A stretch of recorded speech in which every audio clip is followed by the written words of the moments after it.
أعوذ بالله من الشيطان الرجيم. بسم الله الرحمن الرحيم. الحمد لله رب العالمين، والصلاة والسلام على أشرف المرسلين محمد صلى الله عليه وسلم وعلى آله وأصحابه ومن تبعهم بإحسان إلى يوم الدين، ثم أما بعد. السلام عليكم ورحمة الله وبركاته. Dera sila zary voninahitra lehibe natolotsika amin'ny Tompo Allah subhanahu wa ta'ala, ary tsodra amin'ny tafitafany ho an'le iraka mahafatoky Muhammadun sallallahu alaihi wasallam, sy ho an'ireo fianakavinany sy ireo mpanaradia azy ary izay mifikitra amin'ny fampianarany mandrapahataperan'ny fiainana eto ambony tany. Naam, rahalay sy ray aman-dreny ajanaisany, raha tsika malala fa nandritry ny volana Ramadan itsika dia niaraka niaina na natateraka n'ireo karazana fanompoana izay ampatonga ny Allah subhanahu wa ta'ala ho falifaly amintsika, ary atonga tsika ihany koa ireny asa soa izay nataontsika ireny idirantsika ao anatin'ny paradisa amin'ny andro farany. Kiaingany ny karazana fanompoana rehetrarehetra izay nataontsika nandritry ny volana Ramadan mba ikeny Allah subhanahu wa ta'ala ary azahoantsika tombotsoa aminy amin'ny andro farany, amin'ny andro fitsarana insha Allah ta'ala. Kanefa kosa ny fanontaniana mipetraka dia ny hoe madha ba'da Ramadan, inona ny zavatra ataontsika aorianan'ny volana Ramadan? Moa ve rehefa lasa izany volana Ramadan izany dia atsahatsika tanteraka ireny karazana fanompoana reny, ometsika lamosina ve ilay nahary n'izao tontolo izao amin'ny karazana fanompoana reo? La tsia, tsika mpino Islam dia nataony Allah subhanahu wa ta'ala anompo azy irery ihany fa tsy anompo ny volana Ramadan. Izay olona nanompo ny volana Ramadan, izany volana Ramadan izany dia efa lasa nandahoantsika. Fa izay olona kosa nanompo ny Allah subhanahu wa ta'ala, dia Allah subhanahu wa ta'ala dia velona mandraka izay doria. Allah subhanahu wa ta'ala ao anatin'ny boky masina anazy dia miteny manao hoe: innal ladhina qalu rabbuna Allah thumma istaqamu tatanazzalu alayhimul malaikatu alla takhafu wa la tahzanu wa abshiru bil jannati allati kuntum tu'adun ulaika la khawfun alayhim wa la hum yahzanun. Allah subhanahu wa ta'ala ao anatin'ny boky masina anazy dia miteny amintsika manao hoe: innal ladhina qalu rabbuna Allah thumma istaqamu, ireo olona izay niteny nanao hoe Allah subhanahu wa ta'ala no tomponay, ary izahay dia mifikitra amin'izany fanompoana ny Allah subhanahu wa ta'ala izany. Innal ladhina qalu rabbuna Allah thumma istaqamu tatanazzalu alayhimul malaikatu alla takhafu wa la tahzanu. Amin'ny vanim-potoanan'izy ireo hiala amin'ireo fofinainany dia tonga amin'ireo ireo anjely teny manao hoe alla takhafu wa la tahzanu, oka ianareo tsy atahotra ary oka ihany koa ianareo tsy alahelo. Wa abshiru bil jannati allati kuntum tu'adun, anambara vaovao tsara izy ireo amin'ilay paradisa izay nomanina ho an'ny izy ireo. Nahnu awliyaukum fil hayati dunya wa fil akhirah, izahay ozy izy Allah subhanahu wa ta'ala no mpiandry na no miaro anareo eto ambony tany sy any amin'ny fiainana akory. Eto Allah subhanahu wa ta'ala dia mila manamara amintsika fa ny olona iray izay mifikitra amin'ny asa fanompoana ny Allah subhanahu wa ta'ala dia azany zany vaovao tsara sy valosoa lehibe paradisa izay nomaniny Allah subhanahu wa ta'ala ho an'ireo olona nifikitra amin'ny alalan'ny fanompoana ny Allah subhanahu wa ta'ala. Allah subhanahu wa ta'ala ihany koa amin'ny andiny masina iray dia mbola manamafy an'izay miteny manao hoe innal ladhina qalu rabbuna Allah thumma istaqamu alla khawfun alayhim wala hum yahzanun.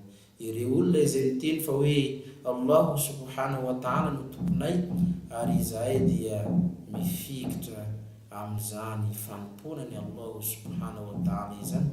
Alla khawfun alayhim wala hum yahzanun. Izareo dia tsy atahotra ary tsy alahelo amin'izany andro itongavany fitsarana izany. Raha iandro ny sahaba tonga tamin'ny Rasul sallallahu alayhi wa sallam, jaa rajulun ila an-nabiy sallallahu alayhi wa sallam faqala ya Rasul Allah qul li fi al-islam qawlan la as'alu anhu ahadan ghayrak. Ory irakany Allah, mba iteneno zavatra zao anatin'ity finoanan'ny Islam ty, ary io zavatra zay antaniko ana io i Rasul sallallahu alayhi wa sallam dia tsy ho antaniko an'izaniza afa-tsy ianao irery ihany. Faqala Rasul sallallahu alayhi wa sallam qul amantu billahi thumma istaqim, rawahu Muslim. Rasul sallallahu alayhi wa sallam namaly zany valim-panontaniana ny sahaba izany dia niteny izy manao hoe mitenena ianao fa hoe iza dia mihinany Allah subhanahu wa ta'ala ary mifikira amin'izany teninao izany. Oka ianao tsy hiala, oka ianao mba izingizina amin'izany teny izay fanaovanao amin'ny Allah subhanahu wa ta'ala izany.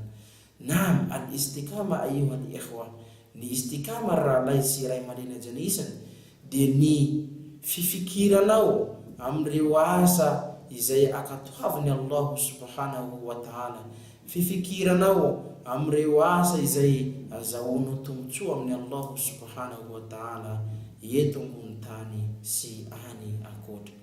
Allah subhanahu wa ta'ala matotsika nanompony Allah subhanahu wa ta'ala nandritry nireny volana Ramadan ireny, tsy midika kory hoe no ny antony volana Ramadan no anompotsika ny Allah subhanahu wa ta'ala. Tsika manompony Allah subhanahu wa ta'ala satria izy misy no nandidy atsika mba anatanteraka nireny karazana fanompoana izay atonga ny Allah subhanahu wa ta'ala afalifaly na azahoantsika tombotsoa aminy amin'ny andro farany insha Allah ta'ala. Ka eto tsika rahalay sy ray amalena janisa, oka ireo fanompona izay efa nahazatra atsika natanterantsika nandritry ny volana Ramadan, tsy ho atsatsatsika na tsy ho ajanontsika izany satria manjary mampatezina ny Allah subhanahu wa ta'ala, satria Allah subhanahu wa ta'ala amin'ny vanim-potoana itsika manompo anazy. Eny fa na dia amin'ny alalan'ny fanompona madinidinika aza ianao dia tiany Allah subhanahu wa ta'ala, fa amin'ny vanim-potoana kosa ianao miezaka manatanteraka amin'ireo karazana fanompona nefa tsy ampy fotoana fohy, tsy ampy fotoana kely vitsivitsy kory izany dia atsahatra-nao. Eo Allah subhanahu wa ta'ala no tezitra aminao. Rasul sallallahu alayhi wa sallam miteny amin'ny hadisy manao hoe inna Allah idha ahabba 'abdan inna Allah yuhibbu 'amalan ay yutqina. Allah subhanahu wa ta'ala izy dia mila nireo asa izay ataon'ny mpanompony ary ataony amin'ny fahateterana tsara, vitany tsara izany. Rasul sallallahu alayhi wa sallam ihany koa miteny amin'ny hadisy hafa manao hoe Allah subhanahu wa ta'ala dia makaty ny asan'olona anankiray tsara, fanompoana izay ataon'olona anankiray na dia kely aza, kanefa izany fanompoana izany dia tohizany hatrany. Izany hoe Allah subhanahu wa ta'ala androany ty rehefa nahitatsika nanatanteraka nireo karazana fanompoana nandritry ny volana Ramadan, tao itsika nandeha niezaka nanatanteraka nireo karazana tahajjud, nanatanteraka nireo karazana famakiana Qur'an, misy amintsika na vita na napitra amin'izany Qur'an izany indroa intelo nandritry ny volana ray. Nisy amintsika ihany koa nanatanteraka nireo karazana fanompoana toy ny fanatanterana swadaka, ianao nandeha namakoaka swadaka, Allah subhanahu wa ta'ala makaty antsika amin'izay fotoana izay, tohizatsika ireny karazana asa ireny aorina ny volana Ramadan. Okantsika tsy hanao karazany le vehivavy iray izay ny tantarahany Allah subhanahu wa ta'ala ao anatin'ny boky masina anazy manao hoe wala takunu kallati nakhadat ghazlaha ba'da quwwatin ankatha. Ianareo izy manao toy le vehivavy izay nanao petaky fe, nanao zavatra tsara, nanamboatra asa soa izy. Rehefa vitany izany petaky fe izany dia naantony teo amin'ny ravarakany, ka ireo olona izay nandalo teo akaikin'ny trano dia naniry an'io zavatra io, naniry an'io asa io. Rehefa hitany vehivavy io izany asa tsara izay irian'ireo vahoaka ireo, dia nalainy izany petaky fe izany dia nirova ireo vitiny dia nariny anatin'ny lavapako.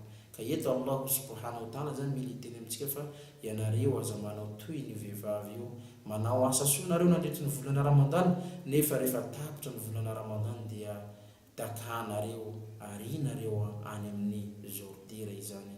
Ka tsika pino Islam raha Allah sy ray aman-dreny ajany isany, pino izay manompo ny Allah subhanahu wa ta'ala na amin'ny fotoana inona na amin'ny fotoana inona izany.